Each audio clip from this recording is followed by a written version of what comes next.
And tonight, Howard Caldwell begins an exclusive series of reports with Hoosier rocker John Mellencamp. Your job, oh, horse, sure don't make it right. If you want me to, I'll say a prayer for your soul tonight. Grandma's on the front porch.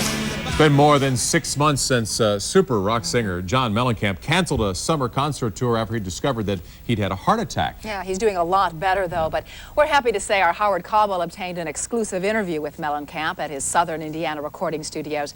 And for the next 3 nights, we'll hear from Mellencamp on various topics, from his relationship with his parents to turning his life around. Here's Howard Caldwell. And everything looks so golden when you're walking down on the streets. John didn't realize what had happened. He made 20 more concert appearances in August before a routine visit to a doctor in Bloomington revealed a 100% clogged artery. The impact of all that is still with him. You know, when you have a heart attack, the worst part about it, at least for me, has been what it does to your head. You know, it really messes up your, your self-image, and it's depressing, and, there's not a day that doesn't go by since I've had this heart attack that it's not in my mind. There's too much guitar going on these verses. You know, let's kind of hollow out these verses. What's the toughest thing, the cigarettes? To give up? To give up? Yeah, smoking. You know, because I was one of those guys that smoked, that enjoyed smoking. And, I smoked between 3 and 4 packs a day for years. You make a record, I'd smoke, doing interviews, I'd smoke. Smoking was part of my life. You able to stop?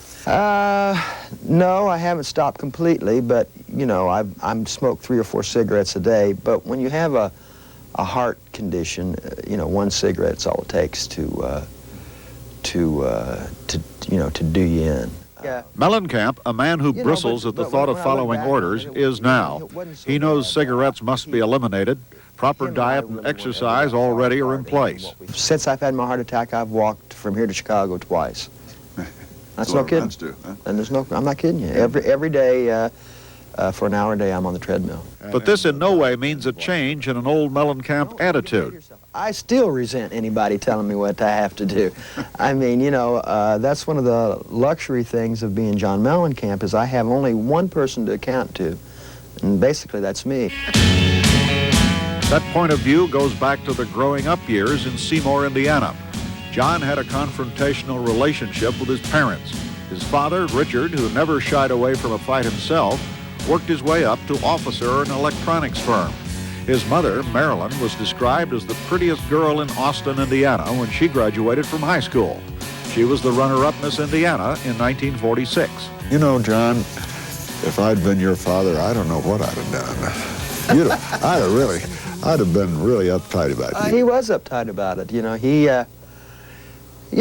but when I look back on it, it wasn't so bad. Meantime, his grandfather Mellencamp, Speck, was John's role model. In fact, John had the support of his grandmother Mellencamp, too. I grew up in the shelter of their understanding.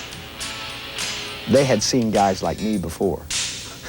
You know what I'm saying? My dad had several brothers, and several of them were like me. By the time that I rolled around, they were obviously much more tolerant to my wildness.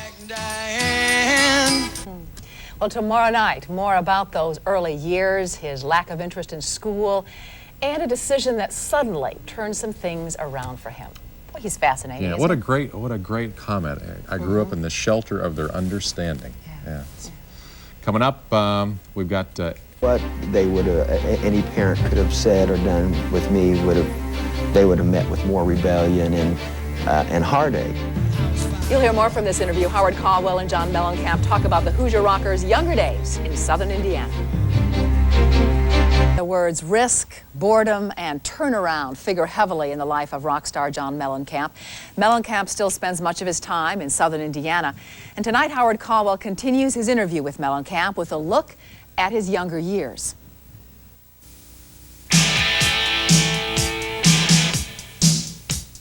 Young John Mellencamp's early life in Seymour was filled with youthful risk. He also says that he considers it still important that his life be risk-filled. You know, the guy that knows it all is the guy that you know, pretty much doesn't know anything. I still like to take risk. They're probably not as overt as the risk that I once took. It wasn't like drinking a bunch of beer and jumping in a car and driving down a lonely road. And Yeah. Well, but you know, those are risks that young guys take. You know, middle-aged guys and older guys take different risks. You know, I mean, in my job, I think one of the things that has allowed us to be around for so long is that myself and the guys in the band have always reinvented ourselves continuously. My first big hit record was a song called Hurt So Good. If I continued to make that record for 20 years, nobody's going to want to hear it. Back there, when you were going to school, you kind of lost interest. In school? In school. Oh, no, that's not true. I never had any interest. So you didn't have to lose. There wasn't nothing to lose there. You just didn't take to the program from the beginning. No, you know, for me, rightfully or wrongfully, school was always just a place to hang around with people I knew. I really, at that point in my life, like a lot of guys, saw very little value in long division. It just didn't move me somehow. But if you had been a parent back then, would you have handled you the same way that your folks handled you? You know, guys like me, it's just best to just let them go. You know, just because no matter what they would any parent could have said or done with me they would have met with more rebellion and heartache. So, you know, being a parent myself, I see people my age who have teenage kids, and I see these kids rebelling, and I just look and say, hey, man, just let them go. They're going to come back. John took a big step in coming back when he was still a teenager attending Vincennes University. And I had hair down to here, and I was in Vincennes University, and I was going to my classes stoned, and one day I went not stoned, which was unthinkable at the time, and I happened to notice that every guy in there looked exactly like me.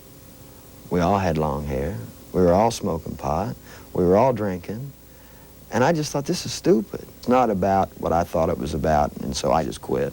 I went and got a haircut like this, and quit drinking, and quit smoking pot, and quit taking any type of drugs whatsoever, and haven't since. And I think it was probably one of the smartest things I ever did. Tomorrow night, our series concludes with John Mellencamp as he talks to Howard about the music business and provides some insights into how he feels about what he does. And you'll find some of his answers surprising, like I did tonight. Very, very honest. Very interesting things to say. Homegrown philosopher, almost. Yeah. Homegrown weather forecast. The idea that every generation throws a hero up the pop charts is rather silly. Howard Caldwell, John Mellencamp go one-on-one. What's the source of Mellencamp's music? You'll hear some answers next. When rock musician John Mellencamp suffered a heart attack last fall and canceled a concert tour, he was promoting his most recent album, Dance Naked. Well, tonight we wrap up our exclusive interview with that Hoosier rocker. Howard Caldwell talks with Mellencamp about that album and about where his music comes from. John has little respect for rock music critics, and when I asked him his reaction to the mixed reviews about his latest album, this is how he handled it. It really doesn't matter, does it, what they say? I mean, the record had a top 5 single and sold over 1 million copies. I mean, you know, is that so bad? You know, and when they start making records, we'll see how well they do. Mellencamp has sold 40 million records during a 20-year career, which in itself is quite remarkable, since most musicians in his field only average 8 to 10 years as recording artists. I think people bought my records not to look for so much of any type of intellectual rebirth, but I wrote about little small, and still do write about little small, unimportant things in everybody's life that a person 90 years old can understand and that a person 15 years old can understand. And the most flattering thing anybody can say to me is, John, you wrote that song about me. You said it starts between the legs, goes to the heart, and then to the head. That's right. And if it doesn't follow that procedure, it's It's not going to work. It's not going to work. Now, what? Explain that a little better to me. Well, music is, and rock and roll has always been a sexual thing. Boom, da, da, boom, da, boom, da, boom, boom, boom, you know, and you have this, and so that's got to happen. I mean, you've got to be turned on by the beat. Yeah, this is great. Because without that, I'm talking about a rock song now, not a folk song, not a piece of jazz. I'm talking about rock and roll. You've got to be turned on by that beat, because if you're not, they're not going to listen to anything else. There's 97 crosses planted in the courthouse yard. 97 families who lost 97 farms. But what about those lyrics that made observations about the demise of family farms, the homeless, problems of African Americans, the white man's treatment of the Indians, and unemployment? The thing that everybody, you know, has got to remember is that my message really is entertainment. I am an entertainer. I give people a way to escape from their normal lives. And I do not pretend, nor do I want the responsibility of any more than that. What kind of responsibility, then, do you feel you have as a public figure? Well, just some guy from Seymour, Indiana, who happened to have a couple hit records. And that's just about the long and short of it. I have no particular demonstrable talent, so to speak of, that most people couldn't develop if they wanted to.